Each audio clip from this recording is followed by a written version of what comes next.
10वीं क्लास के विद्यार्थियों के लिए जो प्रश्न बैंक गवर्नमेंट के द्वारा अपलोड की गई है, विषय संस्कृत, कक्षा 10वीं, वर्ष 2025-26। देखिए क्या लिखा है यहाँ पर। त्रैमासिक परीक्षा के लिए लोक शिक्षण संचालनालय मध्य प्रदेश के द्वारा जो प्रश्न बैंक अपलोड की गई है उसमें से पूरा त्रैमासिक परीक्षा का पेपर आपका बनने वाला है। यहाँ पर साफ साफ आप देख सकते हैं क्या लिखा है। विषय शिक्षक उपरोक्त प्रश्नों में से अपनी स्वेच्छा अनुसार विद्यार्थियों के सीखने के स्तर एवं पाठ्यक्रम पूर्णता को ध्यान में रखते हुए प्रश्न पत्र बनाते समय प्रश्नों का क्या करें, चयन करें। तो त्रैमासिक परीक्षा का पूरा पेपर आपका इसी प्रश्न बैंक में से बनना है। ये आपका देख सकते हैं यहाँ पर कक्षा 10वीं का ब्लूप्रिंट है त्रैमासिक परीक्षा का। ये केवल ब्लूप्रिंट त्रैमासिक के लिए अपलोड किया गया है, इसी में से पूरा पेपर आपका बनेगा। तो विद्यार्थियों, आपका जो पेपर है वो बनेगा 75 नंबर का और 23 टोटल क्वेश्चन रहेंगे। यहाँ पर आप देख सकते हैं, जिसका पूरा सॉल्यूशन हम आज के इस वीडियो में करने वाले हैं। आइए विद्यार्थियों, तो इस त्रैमासिक प्रश्न बैंक का हम पूरा सॉल्यूशन कर लेते हैं। तो जल्दी से सभी विद्यार्थी क्लास हमारे 10th वाले संस्कृत के इस प्रश्न बैंक का पूरा सॉल्यूशन के लिए तैयार हो जाएंगे। आइए स्टार्ट करते हैं हम पहले क्वेश्चन से। उससे पहले अगर आप चैनल पर पहली बार आए हैं तो चैनल को सब्सक्राइब कीजिएगा और घंटी के बटन को ऑल पर कीजिएगा, जिससे आने वाले वीडियो का नोटिफिकेशन आपको मिल जाएगा। फल शब्द से प्रथमा विभक्ति बहुवचनम रूपम अस्ति। फल शब्द की प्रथमा विभक्ति बहुवचन रूप क्या होगा?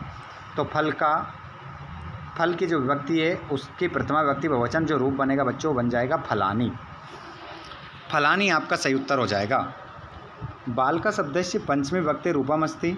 तो बालक शब्द की पंचमी विभक्ति का रूप क्या बनेगा? तो ये बच्चों बनेगा बालक शब्द की पंचमी विभक्ति एक वचन रूप बालकात्।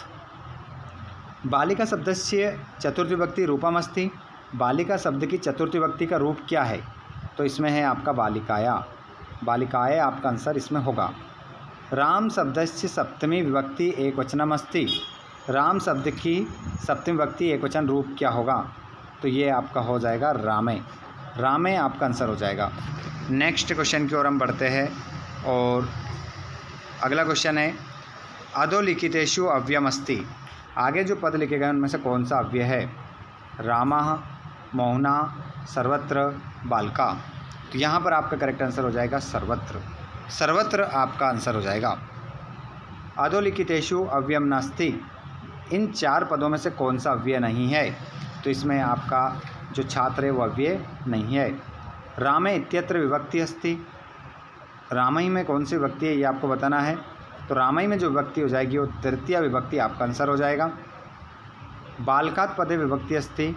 तो बालकात् में जो विभक्ति है वो पंचमी आपका आंसर हो जाएगा। रमायाम पदे विभक्ति अस्ति। तो रमायाम पद में जो विभक्ति हो जाएगी वो सप्तमी आपका आंसर हो जाएगा। पूरा पेपर नोट करेंगे आप, इसमें से आपका त्रैमासिक का पूरा पेपर बनने वाला है। क्वेश्चन क्रमांक अगला है रामस्य पदे विभक्ति अस्ति।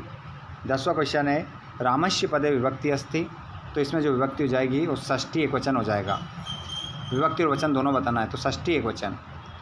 त्वं प्रतिदिनम कुत्र गच्छसि। तुम प्रतिदिन कहाँ जाते हो? इस वाक्य में आपको क्या बताना है? अव्यय बताना है। तो यहाँ पर कुत्र क्या हो जाएगा? आपका अव्यय हो जाएगा। बालका शेषा निर्णय करणीया। बालक ने अचानक निर्णय कर लिया। तो इसमें आपको अव्यय बताना है। तो यहाँ पर आपका हो जाएगा शेषा। शेषा क्या है? आपका अव्यय पद है। नदी शब्द की द्वितीय विभक्ति एक वचन रूप क्या बनेगा? तो ये बन जाएगा द्वितीय विभक्ति एक वचन रूप नद्याम। माफ़ कीजिएगा, नदीम बनेगा। नदीम आपका आंसर होगा। लता शब्द से चतुर्थी विभक्ति रूपम अस्ति। लता शब्द की चतुर्थी विभक्ति का रूप क्या बनेगा? तो ये बन जाएगा लताए।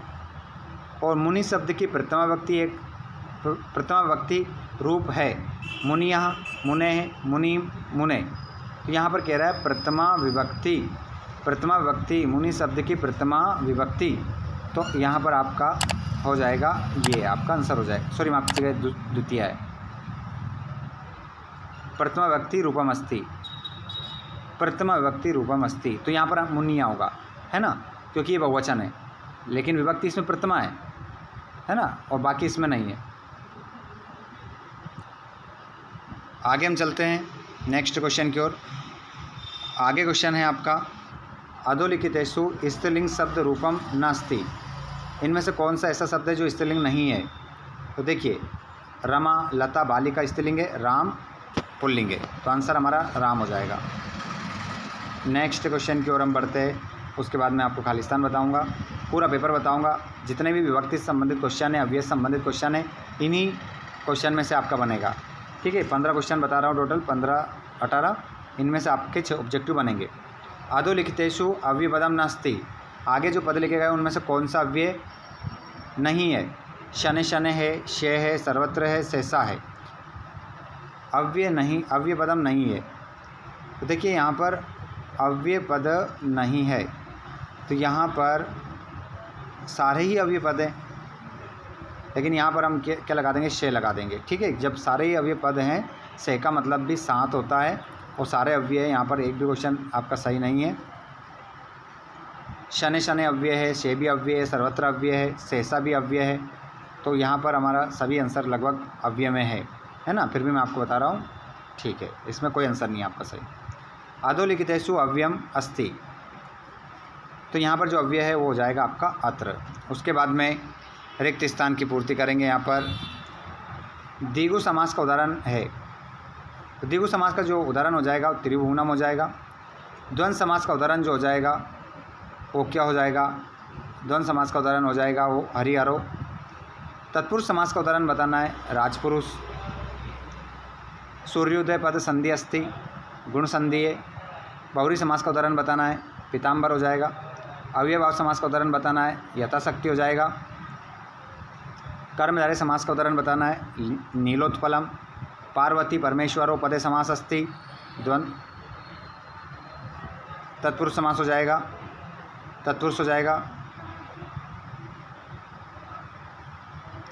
सुपुरुष पदे समास अस्ति, अव्ययभाव समास। त्रिभुवनम पदे समास अस्ति, तो त्रिभुवनम में आपका हो जाएगा द्विगु, द्विगु आंसर लगाएंगे। चोरभयम पदे समास अस्ति, तो इसमें आपका हो जाएगा चोरभयम में तत्पुरुष। अनुरूपम पदे समास अस्ति, अव्ययभाव। चंद्रशेखर में बहुरी। सूर्योदय पदे संधि अस्ति, तो यहाँ पर गुण हो जाएगा। यही क्वेश्चन आपको देखने को मिलेंगे, आप जो स्क्रीन पर देख पा रहे हैं। ठीक है, तो संधि समास से ही क्वेश्चन है। थोड़े से और बच्चे हैं, इनको हल करवा देता हूँ, उसके बाद में आगे हम बढ़ेंगे। अद्यव पदे संधि अस्ति, तो यहाँ पर यण संधि हो जाएगा। यदि धनापि संधि युक्त पदम अस्ति, तो ये बन जाएगा यद्यपि। ममेव पदे संधि अस्ति, वृद्धि संधि। भाग्योदय पदे संधि अस्ति, तो यहाँ पर गुण हो जाएगा।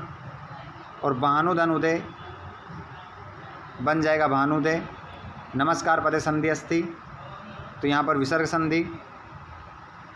मनोरथा पदे संधि अस्ति, विसर्ग संधि। नमदन्ते, नमस्ते। व्यंजन संधि का उदाहरण बताना है, वागीश हो जाएगा। विसर्ग संधि का उदाहरण बताना है, पुरस्कार हो जाएगा। और यण संधि का उदाहरण महोत्सव हो जाएगा, सॉरी इत्यादि होगा, है ना। आगे जोड़ी से संबंधित क्वेश्चन हम देख लेते हैं। बहुती भू धातु है, इसमें गम। नीचे ऑप्शन होगा और भी देख लेते हैं पहले उसको, ये इस कारण से दिक्कत आ रही थी। बहुती, भू धातु, गम धातु, गच्छति, पटसी। पटसी को आप मिलाएंगे मध्यम पुरुष। प्रचार्य को इससे मिला लो, अनुगच्छति, अनुपसर्ग। और एक और नीचे हमारा बच रहा है, अरे बहुत सारी जोड़ी इसमें। अब जब ज़्यादा जोड़ी रहती है ना तो इसमें दिक्कत आती है। मैं एक एक आपको बताऊंगा, ठीक है, क्योंकि जोड़ी बहुत सारी होने के कारण दिक्कत हम नहीं मिला पाएंगे। यहाँ पर जैसे प्रथम पुरुष आपटत, उत्तम पुरुष पश्यामी, लोट लकार बहुतो, और लंग लकार। अब इसमें फिर वापस गड़बड़ हो गई, ऊपर वाले को हटाना पड़ेगा क्योंकि लंग लकार अपठत में है। इधर चलते हैं। प्रथम पुरुष लिखती होगा, उत्तम पुरुष पश्यामी होगा, लोट लकार बहुतु होगा, लंग लकार अपठत होगा, वि जयते उपसर्ग वी है, अधिराजते अधि उपसर्ग है। इस प्रकार हम जोड़ी मिला सकते हैं क्योंकि क्या रहता है कि एक प्रश्न के 2 आंसर भी हो सकते हैं, फिर लास्ट में जो बचता है उसका आंसर हमें मिलता नहीं है ना। ऊपर वाली जोड़ी भी बता देता हूँ मैं आपको। पश्यति, तो पश्यति जो होगा आपका वो हो जाएगा, पश्यति को अब हम किससे मिलाएंगे यहाँ पर, चलो देखते हैं, इसको छोड़ते हैं, लास्ट में मिलाएंगे। पट धातु, तो पटती, पटसी, मध्यम पुरुष भूतकाले लंग लकार, अवतरती अव उपहरती उप, अब लास्ट में बचा इसको मिला दो। द्रस धातु, पश्यति में द्रस धातु है, बिल्कुल करेक्ट हो जाएगा। आगे हम चलते हैं तो जोड़ी इस प्रकार मिल जाएगी। एक पद्मोत्तर यही आएंगे। वृषभ कुत्र पपात, तो इसका आंसर क्या होगा, क्षेत्र। बेल कहाँ गिर गया, खेत में गिर गया। केन संबंधन वाल्मीकि लवकुशोर गुरु, तो यहाँ पर क्या हो जाएगा, उपनयनो पदे शेन, उपनयनो पदे शेन। अत्र जीवितम कीदृशम जातम, तो यहाँ पर क्या हो जाएगा, यहाँ जीवन क्या हो गया, कठिन। यहाँ पर जीवन क्या हो गया, कठिन हो गया। दुर्वम आपका आंसर होगा। बुद्धिमती कुत्र व्याकरण ददर्श, बुद्धिमती ने बाघ को कहाँ देखा, गहन कानने, क्या होगा आंसर, गहन कानने। सर्वदा सर्व कार्येषु का बलवती, तो बुद्धि, हमेशा सभी कामों में बलवान कौन होती है, बुद्धि होती है। आगे आप देखेंगे, अभी थोड़ा सा आप ऐसा करिएगा, हमारा समय ज़्यादा हो रहा है। अभी मैं एक बार पेपर बता देता हूँ आपको पूरा, कि ये आपके एक एक नंबर के क्वेश्चन रहेंगे। उसके बाद में आम नाम में आपके यही आएंगे पेपर में, मैं हल भी करवाने वाला हूँ, PDF भी आपको देने वाला हूँ। प्रश्न नंबर 3 ये आपके 2-2 नंबर के आएंगे, 2-2 नंबर में आएंगे। 11वें क्वेश्चन में आपको किसने किससे कहा ये आएंगे, और 12 में प्रश्न निर्माण ये याद कर लेना आप, ये आएंगे। और आपके श्लोक ये श्लोक कर लेना 13 में। 14 में वाच्य परिवर्तन यही आएंगे जो आप यहाँ पर देख रहे हैं।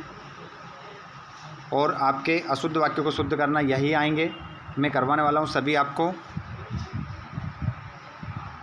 और आपके खालिस्तान ये वाले आएंगे 16 में, देख लीजिए आप अच्छे से। 17 में आपको घटनाक्रम ये आएंगे, इनमें से आएगा घटनाक्रम।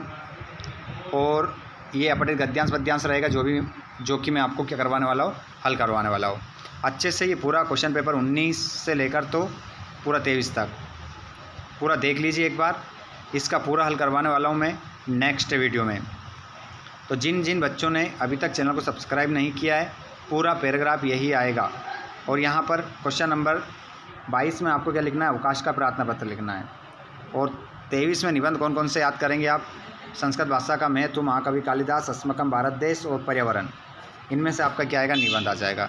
ठीक है, तो ये हो गया पूरा 23वां क्वेश्चन जो कि हमने यहाँ पर देख लिया है।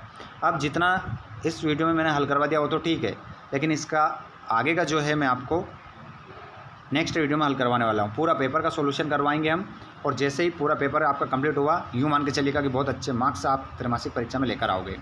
वीडियो आज का आपको अच्छा लगा हो तो एक लाइक ज़रूर करें, साथ में अपने सभी भाई बहनों को शेयर करें। और आप चाहते हैं कि नेक्स्ट वीडियो, नेक्स्ट क्लास आपको मिले तो चैनल को सब्सक्राइब करके घंटी बटन कॉल पर ज़रूर करिएगा। धन्यवाद, थैंक्स फॉर वॉचिंग, जय हिंद।